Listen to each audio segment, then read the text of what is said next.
Hi, everybody, and welcome back to Bootstrap Solo. I am Pratik Shah, your host, and today we're going to talk about the good, the bad, and the ugly about running your own practice.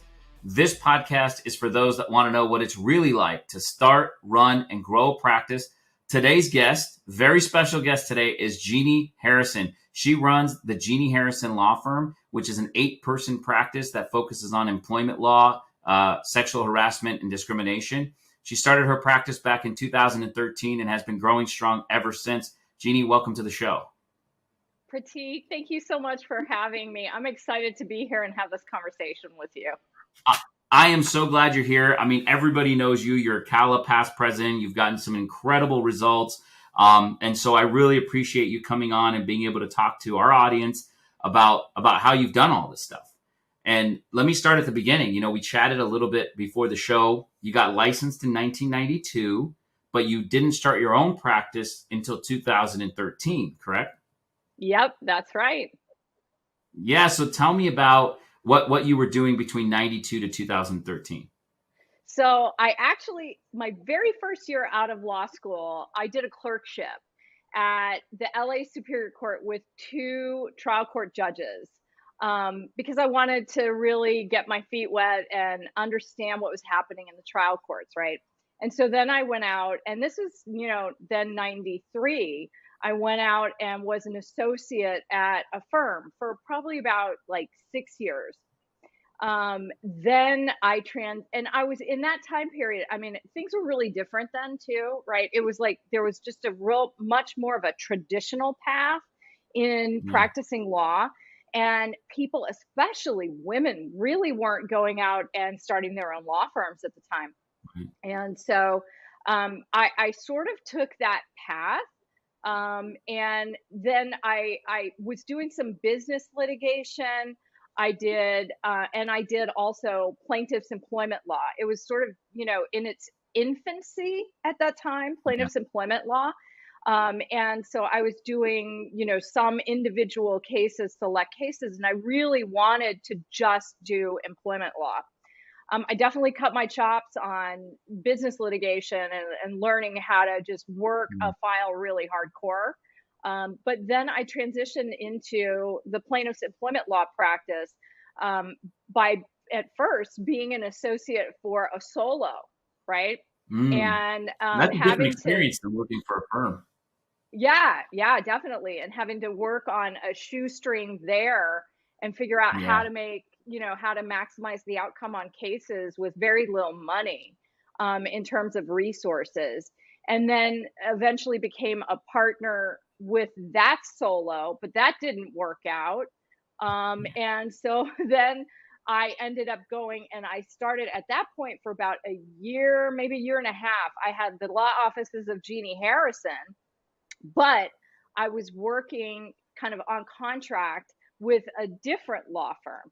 So Okay. I was like, just committed to this one very large case at this other law firm.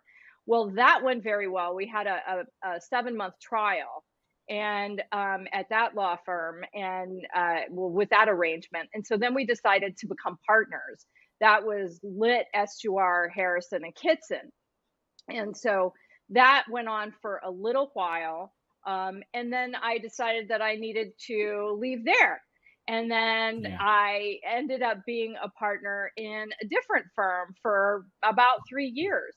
And that's Yeah. when, we transitioned into, okay, now finally it's 2013, August of 2013, and Jeannie starts her own firm. And why in the world does that happen? Yeah. Well, yeah, tell me about that. What led to that decision? I mean, obviously it seems like you always wanted to be in this ownership role. Like besides the few early years in your career where you worked at a firm and worked for the solo, since then you had always kind of been in this ownership role, either as law offices of Jeannie Harrison or a partnership at different places, and then eventually decided to go completely on your own, no partners. Tell me about how that happened. Yeah. So, as I like to say, I figured out that I was the problem in all those relationships. Yeah, I doubt seriously. that. No, because No. and I think it's important to talk about because I was constant. I really, again, I was coming from a much more what we would talk about as and refer to as a sort of traditional approach to Yeah. practicing law. I thought I had to have partners. I thought that that was the only way people would take me seriously. I had these, Mm. older notions based on what it looked like when I started practicing law, right? And so Yeah. finally, and all along the way, Pratik, I had my own ideas about how things should be done, what the decision should be. I don't think we should do it that way. We should do it this way, et cetera, et cetera. And I was, outvoted or what have you, and I was very frustrated. And so that's when my husband, my dear husband James said, who's a serial entrepreneur, said, you got to go out and make your own firm, man. You can't be, hitting your head against a brick wall and it's of Yeah. your own making. And there's a little bit, and I could speak to this for myself, is that there's a little bit of like imposter syndrome where, you start your practice and you're like, well, I've never run a practice. I don't really know if I'm doing things the right way. This person probably knows better than me. And then you find out they don't know any better than you either. And you're just both trying to figure it out. That's what I went through. I'm not sure if you kind of felt that at all. Oh yeah, for sure. And honestly, I think we are our own worst enemies in terms of the things that we tell ourselves in our own heads, right? Because I made running the business out to be like a lot more. It is time consuming. It is hard. It is stressful. Certain things are very complicated, but I made it out to be, unknowable on my own. Yeah. Really. I made it out to be like this hugely impossible task, which is why I put Yeah. it off for so long. And honestly, particularly, like I knew that I was destined to really start my own firm and stand on my own 2 feet without being attached to another firm, not an of counsel, not a nothing. I knew that for years before it Yeah. happened. And I said for years, like, I know that's where I'm headed because it's the thing of which I am most afraid. And Yeah. I tell you, when my husband said, you got to go out and make your own law firm, I was like, I don't know how to do it. I don't know how to run a business. I never ran a business on my own. I mean, I was Yeah. apoplectic, but I knew Right. it was true that I Yeah. needed to do that. And so I got to say, with a lot of things in terms of stuff I've accomplished, I tell people, good God, if I can do it, you can do it. And if you look at me and think, oh, she's got it all together and she, she's firing on all the cylinders and it's easy for her. I'm like a duck, on the water with those little, I'm paddling Yeah. like this as fast as I can, Yeah. trying to look calm on the top. We're all doing the same thing. We're all doing that. Yeah, I think that's so. I try to tell people that all the time is like, it's so easy to look at someone else's business and someone else's firm and feel like, oh my God, they have it all figured out and I'm struggling. But the reality is everybody is trying to figure it out as they go along. And the more mistakes people have made, the more that they've learned. And don't assume that your competitor or anyone else is any smarter than you are. Yeah, I totally agree. And I think, it's very satisfying to take the risk on yourself and to have it pay out, pay Yeah. off, in terms of just knowing that you built it, Yeah. and you did it your way. And it's so great not to have the noise, for me, not to have the noise of other people's issues, right? Mm. And Yeah. so that was always very distracting in my partnerships, with other people's issues and trying to manage those relationships. And I just don't have to deal with that anymore. Now, as a boss and as a manager, I even I dislike drama in my Yeah. office and at home so much. Like when I am interviewing people, I tell people, listen, this is a zero, and I mean zero, Yeah. drama office. Okay. I won't tolerate drama, Right. interpersonal drama in the office, because the practice of law is dramatic enough in and of itself. Yeah. And I need the Yeah. time and my energy to be focused on our clients' needs. And I need, the employee, our staff and other lawyers, attention Yeah. and energy to be focused on the client's needs, on dealing with opposing counsel, on dealing with the court, and in trying to, help others within the legal practice as well. That's where our energies need to be focused, not on, where did you put your coffee cup, Yeah. and crap like this. So it is so great now that I set the parameters and set the terms that are Yeah. comfortable for me, for my Yeah. working environment. And I get to just come to work and live the way I want to live, consistent with my own Yeah. values. And that is something I really appreciate. Yeah, so it's something like, we've heard this. I've heard this like from people out there of like kind of designing your own life kind of thing, right? Like you, with intention, have designed the firm the way you want it. And would you say that in the years prior, you've learned what you didn't want, and now you've realized what you do want? Is that fair to say? Exactly. Absolutely fair to say. And it's for me, I agree with you. You mentioned something about like, if things don't work, you're learning. And that is absolutely the growth mindset. The reality is that, when things don't work, we figure out how to tack a little bit closer towards where we actually want to be, right? Hmm. And failure, I mean, what people call failure, even though it Right. has all of these negative connotations, it's just like the thing didn't work the way I thought or I intended or I envisioned. And so I'm either going to completely abandon it or I'm going to change it, retool, and refire. And it just, one of the things that's just so amazing about the practice of law, having done it now for a few decades, is that I always have the opportunity to learn and change and develop myself, emotionally, intellectually, in regards to, my clients' cases. I love that I have to learn like a new business virtually in every single case Yeah. that I do in the employment law area. Yeah. And I learn, about different human beings, in every case. And I think it's endlessly fascinating. And, I get myself into trouble if I'm not constantly, completely engaged. Like that's when Yeah. I know myself. I get into trouble then, right? So it's Yeah. great that I have a very demanding career. I need that.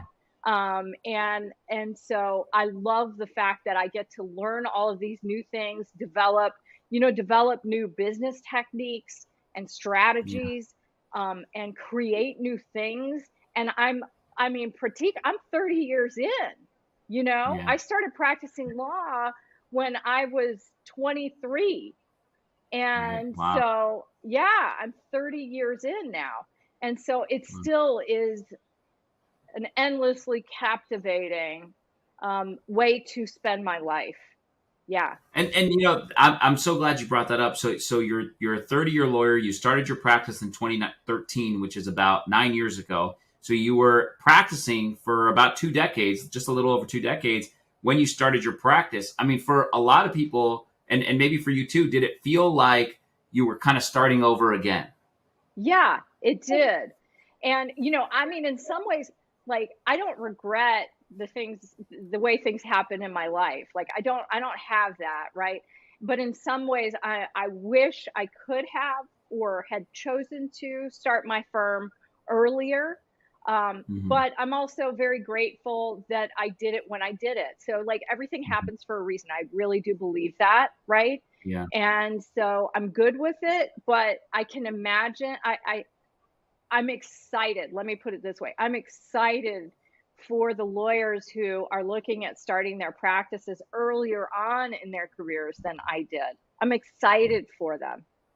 Yeah. So when you did start in 2013, now when we hear you now and you tell us about the parameters you've set in your law firm, right? Like, hey, look, this is how we aggressively fight for our clients. This is how we represent them. You got to learn on every case. We're drama free. These parameters that you set, did you have them when you started in 2013, or is that stuff you've kind of learned along the way? Obviously, zealously advocating for your clients. Everybody knows your reputation, knows that you were doing that already, but as far as the management rules, Um, no, these were definitely, principles that I had already developed.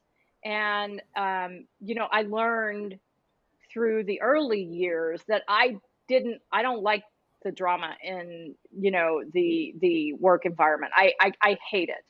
And I don't like people being duplicitous and manipulative and all of those kinds of things. Like I am a blunt instrument. I'm like a hammer. I'm bam, Yeah. bam, bam, bam, and straightforward. Yeah. That's just the way I am. And I need to be surrounded by people who are similar, and also, even if they're somewhat different, not in the not in the core values that I hold. Yeah. They need to have the same core values, even if they approach things somewhat differently in, like the mechanism, right? And so Yeah. when they see things differently, like I value it when people see things differently than I do, and they work differently than I do, because I get to learn from that. And that Yeah. hones me, right? But I have to be working with people who appreciate my core values and what I bring to the table as like a human being, because otherwise it's not going to work. Yeah. Hmm. But and I want to touch on what you talked about being blunt and being straightforward. I think that's super important as a business owner and as a manager. You have to just say, "Here is what I expect of you." And Yeah. if you can't say that directly, you don't want to be rude about it. You have to do it in a nice way, but you have to say, "Here are what my expectations are." And if you can't meet the expectations, then maybe this isn't the place for you. But if you don't have that ability, you should develop that, right? Like not you, but I'm telling the audience, right? That if you don't have that ability to sit down with somebody and say, this is what is expected of you, and this is how I expect you to act and perform at my company, I think you're going to run into some trouble. What do you think? I totally agree with you. I think it's really important. And it's so important because, the rest of your organization is looking to see whether or not you're going to be a leader, and whether you're Hmm. going to allow these things in their workplace or not, right? And they won't respect you, and they Hmm. won't respect and value the workplace if you are not demonstrating respect for them by actually, being clear about your expectations, and then enforcing the rules and Yeah. enforcing those expectations. People will be like, well, I'm doing my job. I'm meeting her expectations, but that person over there isn't. Why should I Right. work so hard to follow the rules? And then she just lets this other person get away with it, and that causes me strife and trouble, and I have to cover for the other person and all that kind of stuff. And it's just Yeah. like, I mean, you put yourself in other people's shoes and realize, like, I wouldn't appreciate it if my employer says one thing and does another. I Right. don't respect Right. that. Like, Yeah. I'm not a person who respects that kind of thing. So, Yeah. Was that something was that a skill you had to develop and learn, or was that something that came naturally to you? oh, it came naturally to me. Yeah. That's kind of, I so one always of the other told things you people what talked I about. thought. Good, as you should. I mean, as Yeah. everybody should. I don't think there's any room in this profession, and like you said, we work so hard on our cases and they take so much time that there just isn't really a lot of room for everything else. And if me being direct and clear with you is you're going to feel that that's rude, and then I mean that's just how I operate, and it's my show, so that's just the way it Yeah. works. And that's why, like, I really did. I didn't understand earlier in my life how important, teaming up with people who have those same principles and values is. It's just Yeah, where I'm able to be comfortable and then excel on the actual casework.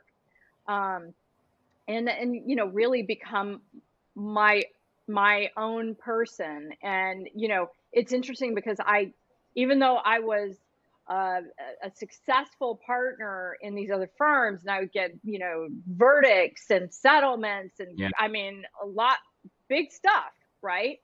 I didn't stand out until I stood alone. Mm, And so that is when I was really able to develop clarity about who I really am, what my brand is, who I want to speak to in the community, what kind of clients I want to draw to myself, what cases I absolutely love doing, and being super intentional about everything. And so it's been definitely a journey, but it's been well worth it.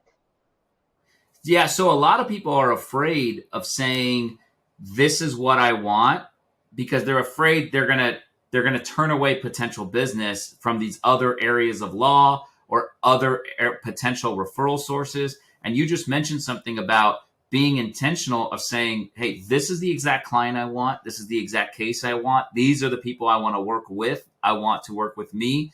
And it's okay if you don't fit into this role, because then this is not the place. I'm not the lawyer. I'm not the law firm. I'm not the workplace for you. How did you feel about that, of when you say, hey, being intentional about what you want, not just in cases and clients, but employees, and being okay with missing out on other people or other cases? Yeah, that is such a great question. And I think that people spend a lot of time, younger lawyers, I know I did, thinking like I got to say yes to everything and trying to figure out what am I costing myself if I say no to X, Y, and Z, right? And so, but I tell you, some different things I've heard and things that I have lived and experienced as truth. The fact of the matter is, in a contingency practice, a big part of one's success is based on what cases you reject. Okay. So I develop a ton of potential business, and I'm very careful about tracking all of my leads, et cetera, et cetera. I have a very, very thoroughly built out system and process. And I think I reject, I'm going to say, over 95% of what I develop. Wow. Okay. And I reject and I refer out on appropriate cases and that kind of thing. Here's the deal. Like, I know myself. My personality is, I am a deep dive person on virtually everything I do. I'm a deep dive person. So I am not a volume practice.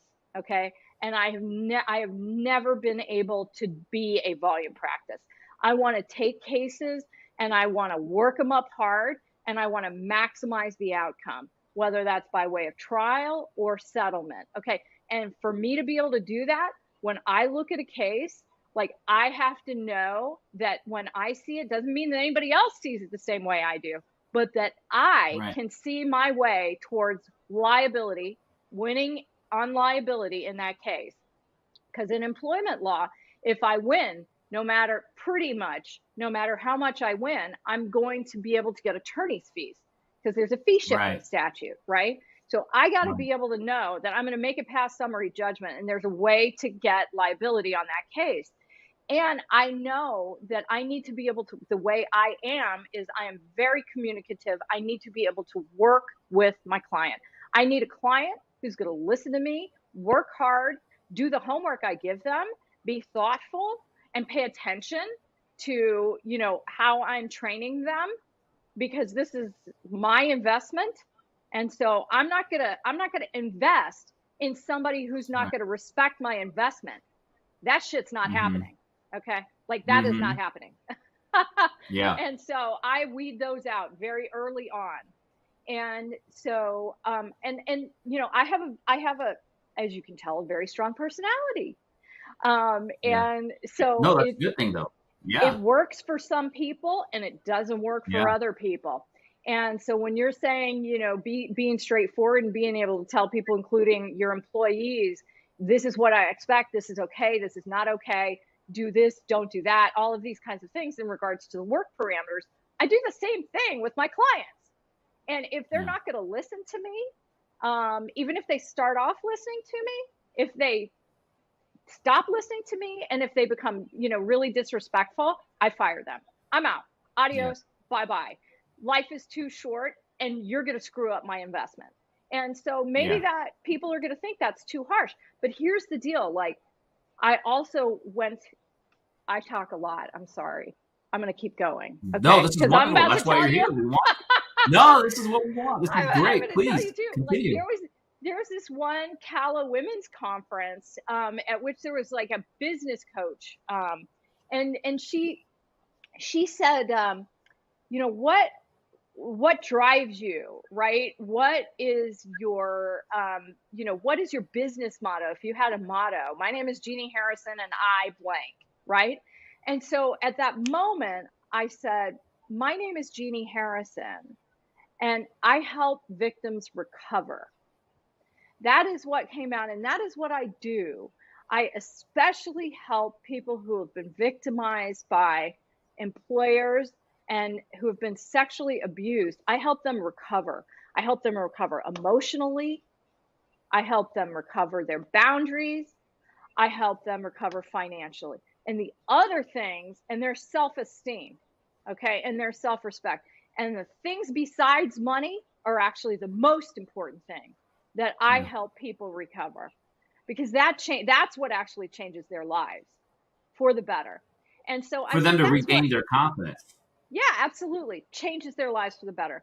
And so I said, that's what I do. I help victims recover. And I'm just going to be straightforward about that. That's what I'm passionate about, which comes from, you know, my own experiences. And so I'm going to do that, and I'm going to let people know that's what I do.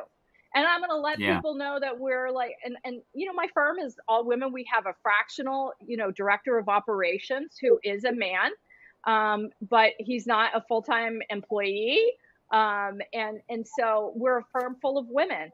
And these are women who have experienced a lot of different things in life. And so we, you know, love everybody that we represent. But I think, you know, we really, in terms of the client, you know, we really speak to women. Yeah. And my my client base is 99% women. Yeah. Yeah. And they feel No, comfortable. I think that's, and they should, right? And this goes back to what we've talked a lot about throughout, which is just diversity of thought and diversity of experiences, right? And we've heard that you speak on that as a CALA past president, is that when you have attorneys that have come from different backgrounds and different cultural experiences, different gender experiences, they speak to the client in a different way because they can understand what that client went through in a way that a different person just can't understand. It seems Yeah. like you've kind of built that out also intentionally. Yeah, for sure. And so, I mean, I want our clients to feel like they, you know, have a place where they can really be open about what they've gone through and how they're feeling, because I can't do what I'm great at unless I can Yeah. have that connection with them. And like, I know I can help them. And I tell them, Yeah. you know, you are, and I've been there, right? So I share my experiences with them. So the things that I have been through, I start off with telling my clients about, so that they know Yeah. where I'm coming from, and they know that I really accept and don't judge them negatively. And I instead judge the people who should be judged, who are the perpetrators, right? Yeah. And so I tell them about my experiences, and I tell them right now, because they usually come to me, I catch people in the free fall of their trauma, right? That's what I do, is catch them in the free fall of their trauma. So they come to me in a very inactive trauma, and they are in active, you know, victimization, many of them. And Yeah. so I say, you know, I see you, you are in victimization land. I'm going to help you pack your bags and move from victimization land to survivor land. I Yeah. know how to get there, and I can Yeah. lead you, and I will help you do that. So believe me when I say we are going on a journey together. All right. And Yeah. so it makes them know that they have a light at the end of the tunnel a little bit. I Yeah. can't reverse what's happened, but I can try to help them understand that there is a path forward. And that you Right. can tell I'm passionate about. Yeah, yeah, you can tell how passionate you are about the work. And you know, it's interesting because we talked earlier about in 2013, when you started the business, you mentioned that you spoke to your husband and were like, I don't know really how to run this by myself. But at the same time, a couple of things you've mentioned in the last 10 minutes are that you have a great system when it comes to intake. You've built out a great system. You've got a fractional director of operations that kind of helps with the day-to-day. So it seems like from how you felt when you started in 2013 to where you're at now, it's very different. I've come a long way, baby. But so how was that growth path of, clearly you're a fantastic lawyer, you're passionate about your clients, you're passionate about the work, you understand all of that, but it seems like where you had to grow was in the business owner kind of category. Fair to say? Totally. Absolutely fair to say. And so the way it started was I started the firm with just me and my wonderful friend and associate in my last law firm, Amber Phillips. And so I begged her to please come with me because I was starting my own firm. And she told me, she said, let me think about it. And I was like, I can't believe it. No, come with me. Don't say you're going to think about it. So then she finally said yes. And it was just the two of us in somebody's extra space. And, which was like a loft, and there was extra loft space. I didn't have my own storefront. I didn't have any of those things. And we worked 24/7. I had to learn the absolute nemesis of my existence for years was QuickBooks. I had to learn. QuickBooks is the worst.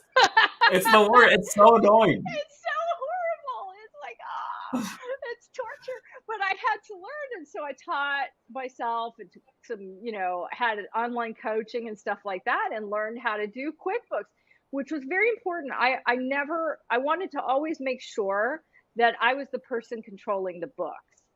Because I've heard of a lot of people, who have been stolen from. And I'm not going to let that happen. Like, I know I will not be able to live with myself if I let that kind of thing happen. So, so at any rate, I taught myself QuickBooks and I made all those decisions and ran everything, in my firm. And I thought it was important for me to learn every single aspect of the firm, make all the decisions about, is it, FedEx or Golden State Overnight and why, and all of those things. Because how am I going to maximize profitability, and I should say maximize longevity and profitability, right? Make sure that this is a successful business. And first it really has to be a successful business, and then be able to maximize the profitability. And I had to do that by completely understanding my business. And so I did that. And, Amber and I brought cases with me because I had already been developing cases, which goes back to one of the earlier things I said here, developing business. And then as those things settled, I've been very conservative financially. And so, you're never going to see me, not that there's anything wrong with it, but you're never going to see me out there getting a jet or something like that. People are like, when do you get the GHLF helicopter? I was looking to get on your jet, Jeannie. I'm like, no way. Not going to happen. So, and so it's just the way I am. And so I plan things carefully and I don't overextend myself. I actually have relatively little debt. And, people, I think Teresa said this one time when we were on a panel at the most recent women's conference. There's a question about, how much money do you need to start your own business, to start your own law firm? And I think she's the one who said, however much you have now. And that is the right answer. That is the correct answer. So to those who are listening to this podcast, how much do you need? You need how much you have now. Okay. If now is the time when you want to start your business, because you're going to find ways to make money. You will. Okay. Whether it's contracting, whether it's, co-counseling, whatever it is, you're going to figure it out. Okay. And you're going to do it.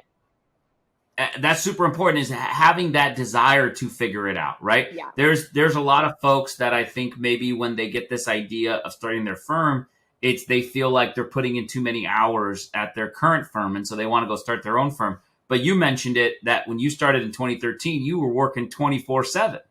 Oh yeah. It's a whole other level, right? When you have your own business. And so there's nobody even in your own, my own mind. I can't think, oh, he'll take care of that or she'll take care of that. No, no, I will take care of that. I was thinking to Yeah. myself the other day, I was on my run. I do a 5.3 mile run every Sunday, right? Which exercise is one of the most important things that people can do consistently. I want to put that out there. Mm. So I was on my run and I was thinking, I've spent more than 20 years working almost all the weekends to one extent or another, right? And like, for example, last year when I was Cala president, very few weekends off, usually working the entire weekend. And so the hard work, even though before I had my own business, it was on cases and, like generating all of that money for the firm in which I had all the partners and different people making the overhead decisions. And I disagreed with those decisions. But, Yeah. And now it's working for myself and the things that I'm passionate about. But this business is no joke, whether you're going to be a successful attorney in somebody else's firm or whether you're going to start your own firm. Like this whole quiet quitting thing, not in our Yeah. business. No, not in Yeah. our business. Yeah. I mean, And but my position. Sorry, go yeah, ahead. I'm going to say not in our business if Yeah. you want to really, push and if you want to define your life differently and success in your Yeah. life, which is very important to have your own definition of success. That is, Right. it should be a core thing that you figure out early on. It shouldn't be somebody else's. I spent decades doing living in other people's frameworks, and Yeah. started finally living in my own in 2013. So what is your definition of success? And your definition is fine. Okay. So, Yeah. but if you want to be, the Brian Panish or the Bob Simon or the Pratik Shah or the whatever, the Jeannie Harrison, these are people who are putting in a shit ton of time. That's just And first of all, it thank is. you for including my name. Thank you for including my name in that group. But I'll take it, despite not deserving it. I'll take it. But I 100% agree with what you said. Right? I think that everybody has to figure out what's important to them and do that. But if you want to have a 1% level of success, if you want to be in the 1% of attorneys, and I don't just mean like financially. I mean like in reputation and results and in voice and opinion, like in having a disproportionate amount of influence, it's going to take that 1% of effort that the 99% aren't going to do. And you have to have that understanding. There's trade-offs. If you don't want that, that's perfectly fine. Totally. Just then don't be upset if you don't get there. And then don't say that it's because of some other reason why you didn't get there, when really the reason you need to look in the mirror if you've made this quiet quitting decision or even just lower effort, right? It's all up to you on what's important for you in your life. Which is totally fine. And I'll give you an example, a perfect contrast. My brother is a structural engineer. And what was most important to him in his life was making sure that he lived 5 minutes from his house and that he was able to, drop his sons off and go and and pick them up every day and go and have lunch at home. And that he did not want work to interfere in any way, shape, or form with his time with his sons, weekends, scouts, all those kinds of things.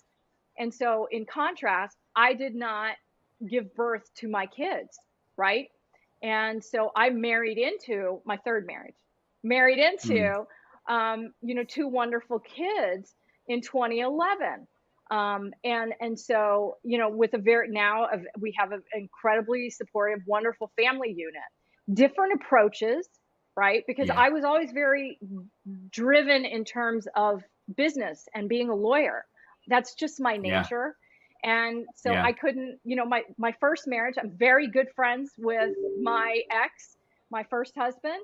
And, he really wanted a much more traditional sort of wife. And we met in law school, and we were both very young, Yeah. And so he kind of figured out what he wanted during the course of our marriage. And I figured out what I wanted during the course of our marriage. And we Yeah. figured out, like, you want something different than I can give you, and vice Yeah.